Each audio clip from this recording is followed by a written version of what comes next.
ফুলশয্যায় বিছানায় স্বামীর মৃতদেহ পড়ে আছে বনলতার। পাশেই বিষের শিশি, তার মুখ ভর্তি সাদা ধপধপে ফেনা। ঘরের ভেতরে তিল ধারানোর ঠাঁই নেই। সারা বাড়ির লোক গিজগিজ করছে। কে বলবে গতকাল এই বাড়িতে বিয়ের সানাই বেজেছে? আনন্দ উল্লাসে মেতে উঠেছিল পুরো বাড়ি। আজ সেই আনন্দ মুহূর্তেই বিষাদে রূপ নিয়েছে। চারদিক থেকে কান্নার আওয়াজ ছাড়া আর কিছুই শোনা যাচ্ছে না। বনলতার পাশে ওর শাশুড়ি অজ্ঞান হয়ে পড়ে আছে। বাড়ির বাচ্চাগুলো মাটিতে লুটিয়ে কান্না করছে। বনলতা পাথর চোখে এক দৃষ্টিতে তাকিয়ে আছে ওর মৃত স্বামীর লাশের পানে। একটু পরে ভিড় ঠেলে পুলিশ ঢুকলো ঘরে। তারা লাশের প্রাথমিক তদন্ত শুরু করলো। বনলতার মৃত স্বামী সম্পদ রহমানের পকেট থেকে একটা চিরকুট বেরিয়ে আসে। পুলিশ চিরকুটটা খুলে চোখ বুলাতে শুরু করলো আর উচ্চস্বরে সবাইকে শুনিয়ে পড়তে লাগলো সেটা। আমার মৃত্যুর জন্য কেউ দায়ী নয়। আমি নিজের ইচ্ছায় নিজের জীবন শেষ করে দিলাম। সবাই আমাকে ক্ষমা করে দিও। আর বনলতা, তুমি আমাকে কখনোই মাফ করতে পারবে না। তোমার জীবনটা নষ্ট করে দিলাম আমি, কিন্তু আমি নিরুপায় ছিলাম। আমার মুক্তির একমাত্র পথ এখন আমার মৃত্যু। সবাই ভালো থেকো। ইতি সম্পদ রহমান। পুলিশ বনলতার দিকে তাকিয়ে তাকে প্রশ্ন করলো, আপনার হাজব্যান্ড আপনার পাশে বসে সুইসাইড করলো আর আপনি কিছুই জানেন না? বিষয়টা ঠিক হজম হলো না আমাদের। বনলতা কিছুক্ষণ পুলিশের দিকে তাকিয়ে উত্তর দেয়, আমি তো এই ঘরে ছিলাম না। ছিলেন না মানে? তাহলে কোথায় ছিলেন? বাইরে। বাইরে কেন? ও আমাকে ঘর থেকে বের করে দিয়েছিল। এরপর আমার ননদ ঝুমকার ঘরে গিয়ে থাকি।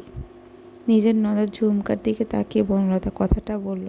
ঝুমকা কাঁদতে কাঁদতে পুলিশকে বলে, জি পুলিশ সাহেব, ভাবি ঠিক বলছে। ভাবিকে ভাইয়া ঘর থেকে বের করে দেওয়ার পরে আমার কাছেই গিয়েছিল। রাতে আমরা দুজন একসাথে থাকি। বুঝলাম, কিন্তু উনি হঠাৎ বিয়ের প্রথম রাতে ঘর থেকে বের করে দিলেন কেন? কি সমস্যা হয়েছিল আপনাদের ভেতর? পুলিশ বনলতার দিকে প্রশ্ন ছুড়ে দেয়। বনলতা কাঁপা গলায় উত্তর দেয়, সেটা আপনারা এই মৃত লাশটাকে আর তার পরিবারকে জিজ্ঞেস করুন কেন ছেলের অমতে তাকে বিয়ে করিয়েছিল। আমার জীবনটা এভাবে নষ্ট করার অধিকার কে দিয়েছে তাদের?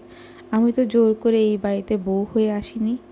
বনলতার কান্না জুড়ে দেয়। পুলিশরা খানিকক্ষণ নিজেদের ভেতর কথা বলে নিল। তখন সবাই চুপচাপ। কিন্তু পরে লাশ পোস্টমর্টম এর জন্য গাড়িতে তোলা হলো। সম্পদের মায়ের জ্ঞান ফিরছে তখন। সে কিছুতেই সন্তানের দেহ কাটাছেঁড়া করতে দেবে না। না, এটা হতে পারে না কিছুতেই। আমি আমার ছেলের গায়ে কাউকে ছুরি চালাতে দেব না। তোমাদের ময়নাতদন্তের এত শখ, আমাকে নিয়ে যাও। যা যা লাগে আমি আমার শরীর থেকে নিয়ে নাও, কিন্তু আমার মরা ছেলেটাকে এভাবে আজাব দিও না। আর ও এমনিতেই অনেক কষ্ট পেয়ে এই দুনিয়া ছেড়েছে। কিন্তু পুলিশের কাছে মায়ের আবদার বৃথা। তারা দায়িত্ব পালনে অনড়। সম্পদের মায়ের কোনো কথা কানে তুলল না। চিরকুটটা তুলে পুলিশ অফিসার সেটা নিজের পকেটে রাখল। সম্পদের মা নীলা রহমানের দিকে তাকিয়ে বলে, এটা নিয়ে গেলাম, থানায় জমা দিতে হবে। আর আপনার ছেলের আত্মার জন্য দোয়া করবেন। নীলা রহমান একদৃষ্টিতে তাকিয়ে আছে ভাঁজ করা চিরকুটের দিকে। যাক বাবা, অন্তত কেউ বুঝতে পারেনি লেখাগুলো সম্পদের নয়, আমার হাতের। খুব বাঁচা বেঁচে গেলাম এই যাত্রায়। মনে মনে কথাগুলো বলে উঠল নীলা রহমান।